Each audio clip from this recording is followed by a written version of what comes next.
Salut à toi et bienvenue sur la chaîne Web SEO. Aujourd'hui, je vais te présenter Copylix qui est un outil de détection IA et de plagiat. Alors, il faut savoir que Copylix est sur le marché depuis très longtemps, bien avant l'arrivée de ChatGPT, et qu'il est surtout utilisé par les établissements académiques pour vérifier que les étudiants ne trichent pas en utilisant l'IA ou en faisant du plagiat. Alors, Copylix peut être intégré à des solutions LMS de Learning Management System, donc pour les établissements scolaires. Et nous, aujourd'hui, on va se focaliser sur le SEO et pour les éditeurs de sites pour vérifier que les rédacteurs ne trichent pas en utilisant l'IA et le plagiat. On passe au tarif de Copylix qui, selon moi, sont son plus gros défaut, sa plus grosse faiblesse, car les tarifs sont très chers comparés à la compétition. Alors par exemple, si je prends la détection du contenu IA à 9,99 par mois, en comparant avec Winston AI et Originality AI, Originality AI est 5 fois moins cher que Copylix et Winston AI est 2 fois moins cher que Copylix. Et pour le plagiat, je le compare avec Quetex qui est 3 fois moins cher pour des résultats assez semblables.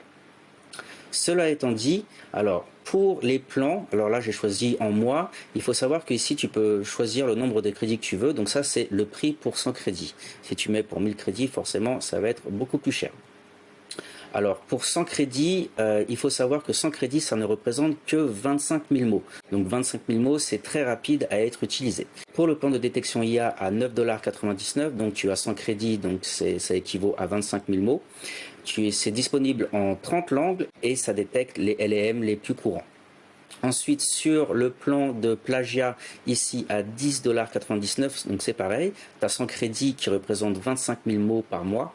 La détection de plagiat fonctionne très très bien. Je te montrerai toutes les fonctions dans ma vidéo, ça fonctionne très très bien. Et en dernier plan, tu as le plan détection IA et plagiat. Donc moi j'avais pris ce plan pour mes tests et il faut faire attention parce que je pensais que j'allais avoir 2 fois les crédits, parce que si tu prends des plans séparés, ici tu as 100 crédits pour le plagiat, 100 crédits pour l'IA, ce qui revient à 20 $ à peu près. Donc je pensais que ce plan-là allait me donner la totalité des deux, mais en fait non, ça ne donne que 100 crédits, donc 25 000 mots. La seule différence, c'est que quand tu analyses un texte, tu peux faire l'IA et le plagiat pour le même nombre de crédits. Donc je te recommande de faire attention, si tu fais des tests, utilise aussi le plagiat et l'IA en même temps, comme ça te reviendra au même nombre de crédits. Avant de passer aux avantages et aux inconvénients de Copylix, si tu avais la gentillesse de liker ma vidéo, bien sûr si tu apprécies le contenu que je te montre, ça aiderait d'autres personnes à le visionner aussi, et n'oublie pas que tu peux souscrire à la chaîne Web SEO pour recevoir plus de contenu du même type. Tu as aussi le lien dans la description pour essayer Copylix gratuitement. Alors, pour passer aux avantages et inconvénients, j'ai noté en avantage qu'il y a une très bonne détection de contenu IA et plagiat. Ça fonctionne dans plus de 100 langues. Un scan à partir de texte, fichiers, URL, OCR et code. Donc OCR, ça va être la détection de texte manuscrit à partir sur un papier. Et le code, c'est pour le codage. D'un scan d'image pour l'écriture manuscrite, donc voilà, ça c'est le code OCR, détection de plagiat et IA dans du code, intégration avec LMS, l'API et l'extension Chrome et Edge.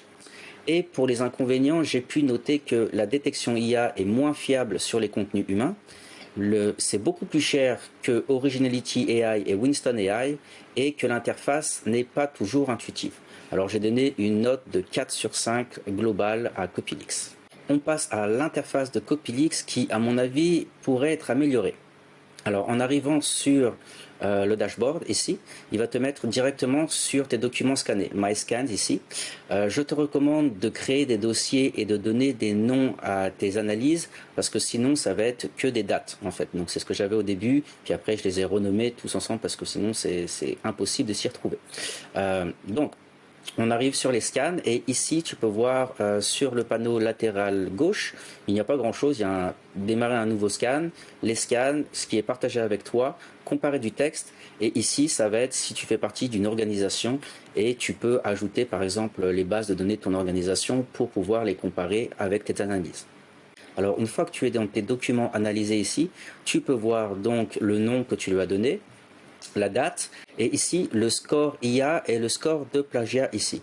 Donc c'est assez pratique pour voir quels sont les documents qui sont par exemple très plagiés ou avec une détection IA très élevée. Alors comme tu peux le voir, j'ai essayé de tester Copilix avec le plus d'outils IA possible.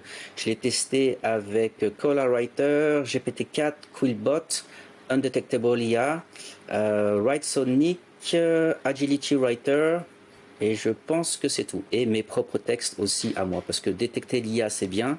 Mais aussi savoir faire la différence avec du contenu humain, c'est encore mieux. Maintenant, on passe au scan, l'analyse d'un document. Donc, quand tu cliques ici sur New Scan, tu vas avoir 6 choix. Tu peux analyser un texte à partir d'un fichier. Tu peux analyser du code, une URL, à partir d'OCR, donc une image avec du texte manuscrit. Et tu peux comparer deux textes en les mettant l'un à côté de l'autre. Voilà, alors là on arrive sur l'analyse d'un texte qui a été généré par GPT-4 ici. Donc sur cette partie tu vas voir la détection IA et sur cette partie la détection de plagiat.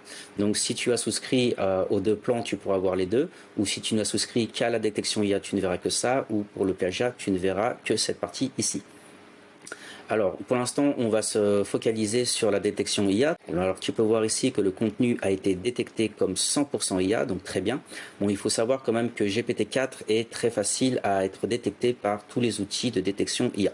Ensuite, si je passe à Winston AI, ici, tu peux voir que c'est exactement le même texte, ici, qui fait 257 mots, donc pas beaucoup. Et sur les résultats, ici, j'ai réussi à passer un petit peu la détection de Winston AI. J'avais demandé à GPT-4 d'essayer de ne pas être détecté justement par les outils IA et d'écrire d'une façon humaine le plus possible.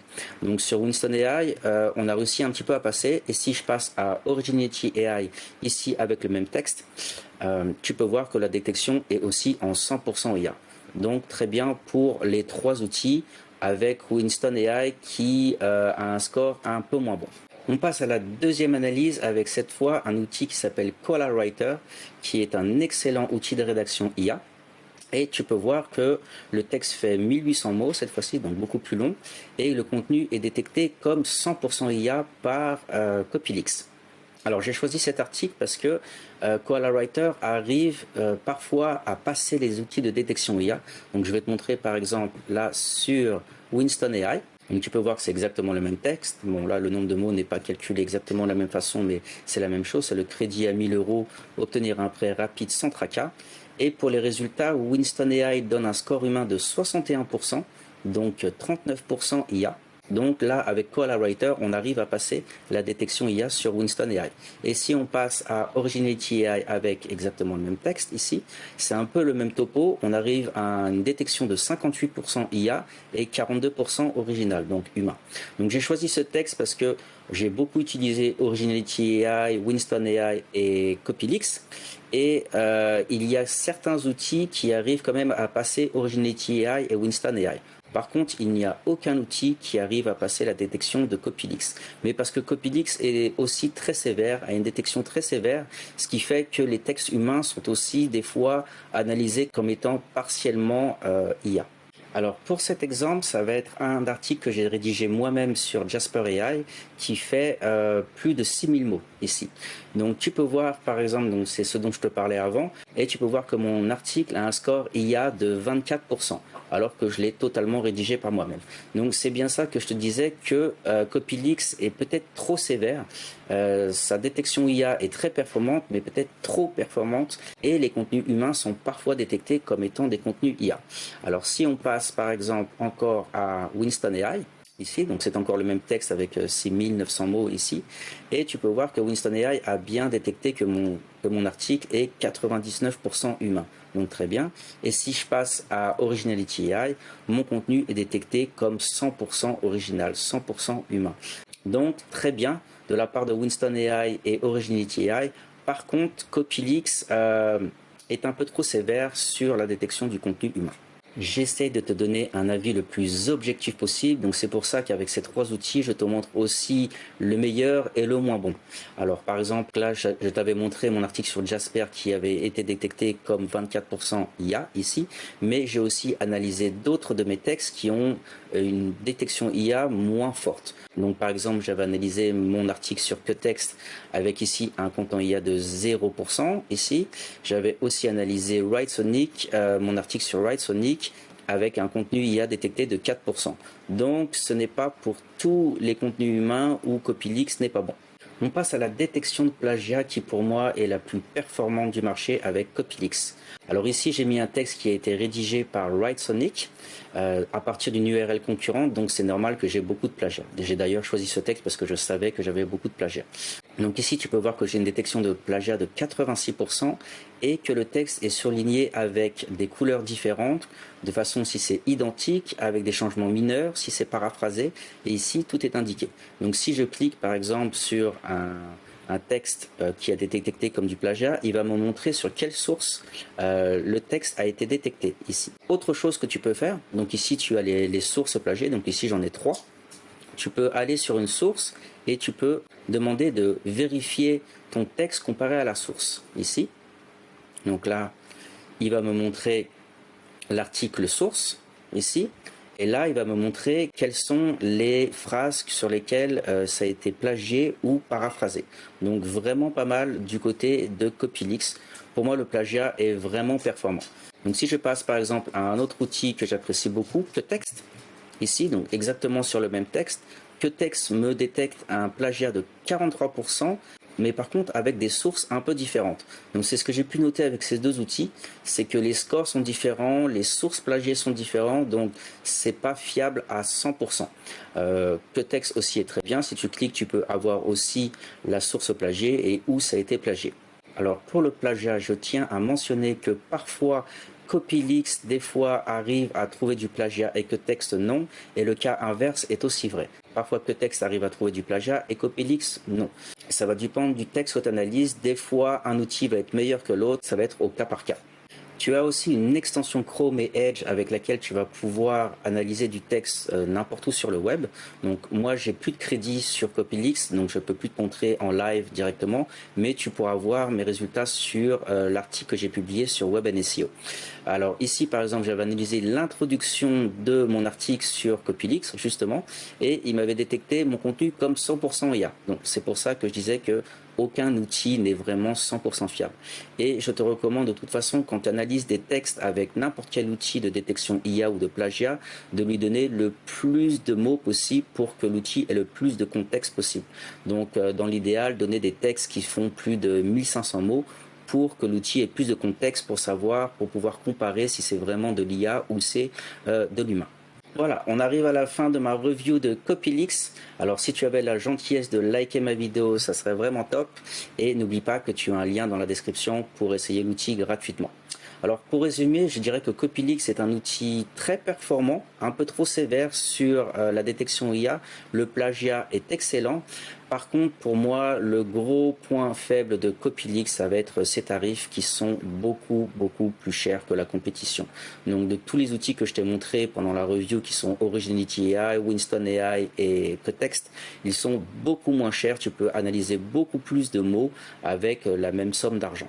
Donc pour moi, c'est le gros point faible de Copyleaks. Je pense qu'ils n'avaient pas trop de concurrence au début. Maintenant, la concurrence devient de plus en plus acharnée.